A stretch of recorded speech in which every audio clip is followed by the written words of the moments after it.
órdenes de aprehensión, entre las que se encuentran los principales líderes de esta organización delictiva. Se aseguraron 12 inmuebles que funcionaban como centro de operaciones criminales, en donde se aseguraron 21 tractocamiones, 14 semirremolques, 5 remolques, 14 contenedores tipo tanque y auto. Así operaba esta red de huachicoleros. ¿Cuál era el modus operandi de esta organización criminal? Una vez más, el secretario de Seguridad, Omar García Harfuch, descabezó personalmente una red que, desde las entrañas de la refinería Olmeca de Dos Bocas, sobornaba a mandos de la Marina, la Defensa Nacional e incluso a 2 gobernadores para robar combustibles a escala industrial y financiar células del Cártel del Golfo. Una trama de corrupción tan profunda que amenazaba la seguridad energética del país. Imagina esto, es medianoche en Paraíso, Tabasco. El río Grijalva se funde con el Golfo de México y la refinería Olmeca brilla como un coloso de acero y fuego bajo la luna. Las torres de destilación susurran secretos en forma de vapor, mientras buques tanque descargan crudo del mar, ajenos a las sombras que se mueven en la orilla. Ahí, entre el zumbido de bombas y el chapoteo de lanchas furtivas, un hombre bajo, de ojos hundidos como pozos de petróleo, coordina el robo más audaz de la historia reciente, Rodríguez Torres, alias La Hormiga. Pequeño en estatura, gigante en ambición. Su imperio clandestino ha succionado millones de litros de combustible, comprando lealtades de marinos, generales y políticos.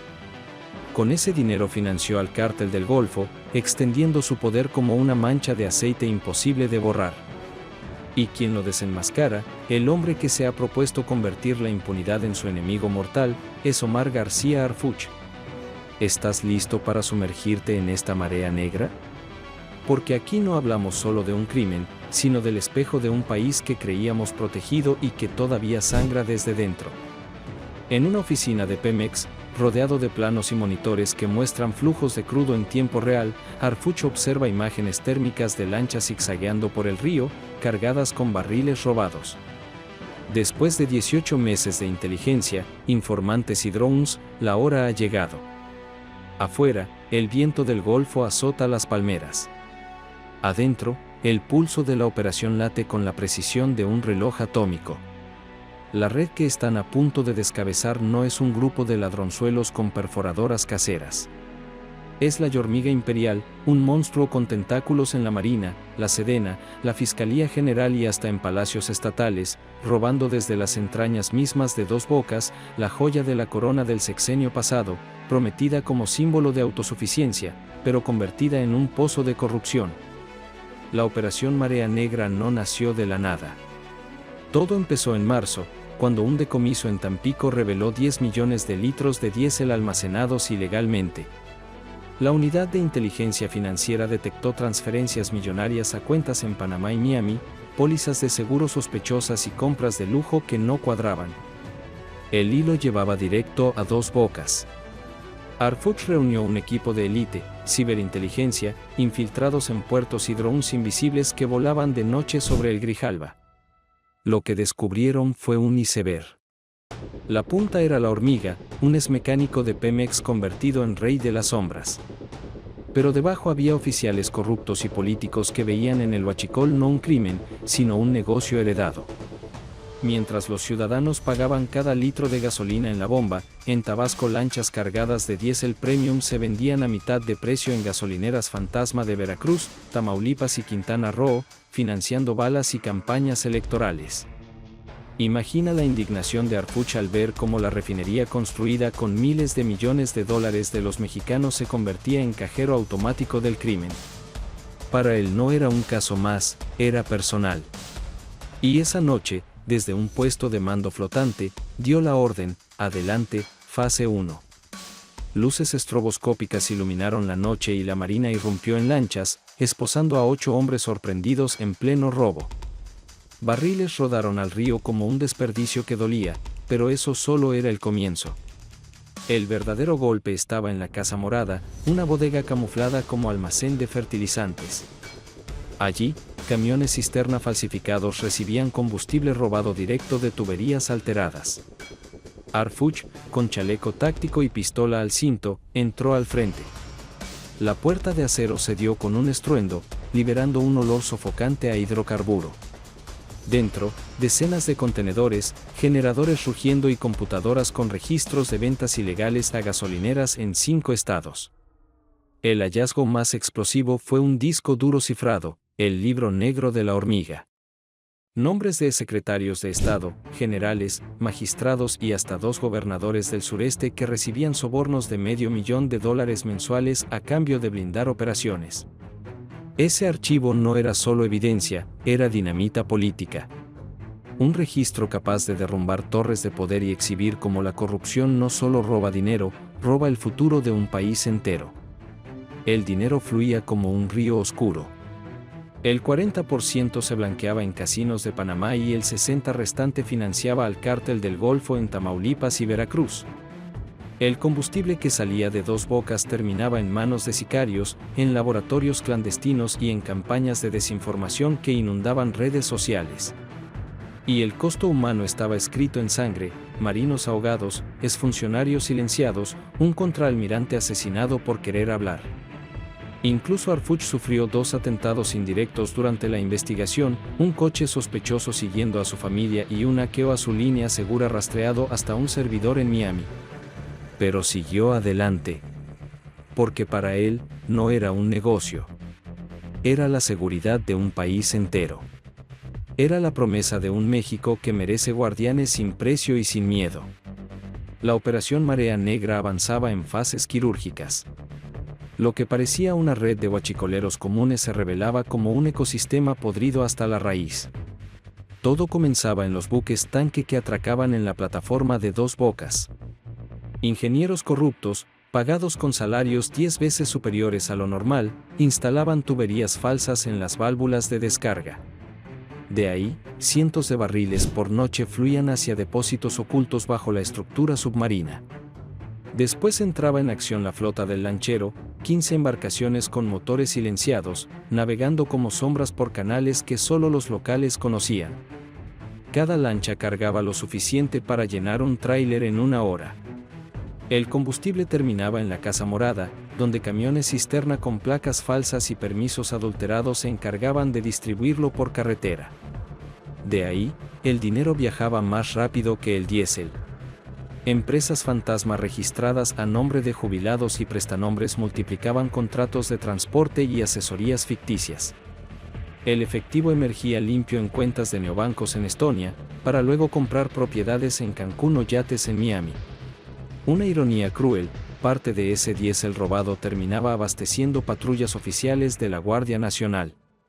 Arfuch lo entendió de inmediato. El Estado se estaba devorando a sí mismo. En una reunión privada con la presidenta Claudia Sheinbaum, puso sobre la mesa los mapas financieros que conectaban el saqueo de Dos Bocas con la violencia del Golfo. La conclusión era devastadora: cada litro robado se transformaba en armas que asesinaban jóvenes en Reynosa o Matamoros. La respuesta fue clara: ve al fondo, sin piedad. Así nació la segunda fase de la operación. Se congelaron 40 cuentas bancarias, se giraron alertas a Interpol y se involucró a la DEA, que rastreó cargamentos de Houston. En Coatzacoalcos, Veracruz, cayó una mini refinería clandestina con 15 millones de litros almacenados, valorados en cientos de millones de pesos. Allí encontraron teléfonos con mensajes cifrados: Gobernador Sur pide su tajada. 500,000 para el mes. El libro negro lo confirmaba: sobornos a campañas en Tabasco y Campeche disfrazados como consultorías ambientales. Los vínculos con el cártel del Golfo quedaron expuestos. En Matamoros, la Sedena capturó a un lugarteniente con un manifiesto: 20 camiones semanales cargados de combustible desde Dos Bocas, a cambio de protección en rutas disputadas con el CJNG. Ese dinero pagaba drones armados, laboratorios y propaganda digital para envenenar las redes sociales con desinformación. El precio de la delación fue sangre. Un capitán de la Marina apareció muerto en circunstancias extrañas. 3 exfuncionarios de la Fiscalía fueron ejecutados en Comalcalco. Un contraalmirante, que planeaba denunciar a sus superiores, fue abatido en Manzanillo. Arfuch sabía que estaba tocando fibras sensibles, que cada paso lo acercaba a enemigos que no temían mancharse de traición. Pero no se detuvo. Implementó sistemas de rastreo con algoritmos capaces de detectar anomalías en tiempo real. Cruzó bases de datos del SAT con Compranet y descubrió empresas inexistentes que facturaban millones justo por debajo del umbral de licitación abierta. Era corrupción disfrazada de eficiencia, contratos impecables en apariencia pero podridos por dentro. Los hallazgos fueron tan sólidos que en cuestión de días cayeron piezas mayores. El alcalde de Paraíso, Tabasco, detenido por 38 contratos con compañías fantasma. 2 jueces federales suspendidos por liberar cuentas opacas. Incluso un alto funcionario del Banco de México separado del cargo por autorizar transferencias sospechosas a Dubái. El golpe más simbólico fue contra un gobernador del sureste, aislado por su propio partido tras revelarse pagos millonarios a campañas disfrazados de donaciones. En su conferencia, Harfuch no se anduvo con rodeos: esto no es un caso aislado. Es un intento de captura del Estado. Y no lo vamos a permitir. El rostro del secretario se proyectó en todas las pantallas del país. No era el discurso de un político buscando aplausos, era la voz de un soldado contra la corrupción, alguien que había sobrevivido a atentados, que había visto a sus hombres caer y que no estaba dispuesto a retroceder. El mensaje fue claro: los tentáculos de la hormiga imperial podían extenderse hasta el corazón de la nación, pero ya no volverían a moverse con impunidad. La caída de la hormiga no fue solo la captura de un hombre, fue el derrumbe de un sistema que había envenenado a México desde adentro. El 26 de septiembre, a las 11:55 de la mañana, Elder Rodríguez Torres compareció ante un juez en el reclusorio norte. Vestía un traje gris arrugado, su barba descuidada y la misma frialdad con la que coordinaba millones en sobornos. Al mirarlo, los reporteros describieron una calma gélida, casi burlona. Detuvieron a un peón, no al tablero, murmuró con cinismo. Pero esa frase fue su sentencia. Porque Harfuch ya no perseguía peones. Tenía en sus manos el libro negro, el disco duro con nombres que podían derrumbar torres de poder. 13 secretarios de Estado, un exdirector de Pemex, 12 generales y almirantes, 5 magistrados federales y 2 gobernadores en funciones. Todos ligados, todos beneficiados por la red de Huachicol. Era un dominó que apenas había comenzado a caer. En Paraíso, las oficinas improvisadas de logística fueron clausuradas. Monitores con mapas de tuberías quedaron apagados y bodegas llenas de barriles se convirtieron en evidencia judicial. Los habitantes del municipio miraban incrédulos como un operativo federal sellaba el lugar que durante años había funcionado a plena vista. Nadie lo decía en voz alta, pero todos lo sabían: sin complicidad política, nada de esto habría sido posible. El hallazgo más inquietante surgió en un rancho de Macuspana. Drones habían registrado reuniones nocturnas con embarcaciones que llegaban cargadas de maletines. Cuando los agentes irrumpieron, encontraron recibos falsificados, servidores privados y un cuaderno manuscrito con la lista de pagos mensuales. En cada página, un código y un monto: Gobierno Sur 500,000, Admiral 200,000, Juez 50,000. Cada línea era una traición disfrazada de trámite. Harfuch sabía que el costo político sería enorme. No se trataba solo de detener a ladrones de combustible, sino de desnudar la corrupción de uniforme y corbata. En la conferencia del amanecer, rodeado de los secretarios de Marina y Defensa, lanzó un mensaje que quedó grabado: no hay impunidad, por alto que sea el cargo. La corrupción que roba al país es tan enemiga de la seguridad como cualquier cártel. El país entero escuchó. Unos aplaudieron su valentía, otros guardaron silencio incómodo. Pero la verdad ya estaba en las calles. Ciudadanos comenzaron a revisar contratos públicos, a preguntar en redes por licitaciones sospechosas, a exigir transparencia en cada peso. La operación Marea Negra no solo golpeó a criminales, encendió una chispa en la sociedad. La hormiga imperial fue reducida a un prisionero más, su imperio derrumbado como un muelle podrido en la orilla del Golfo.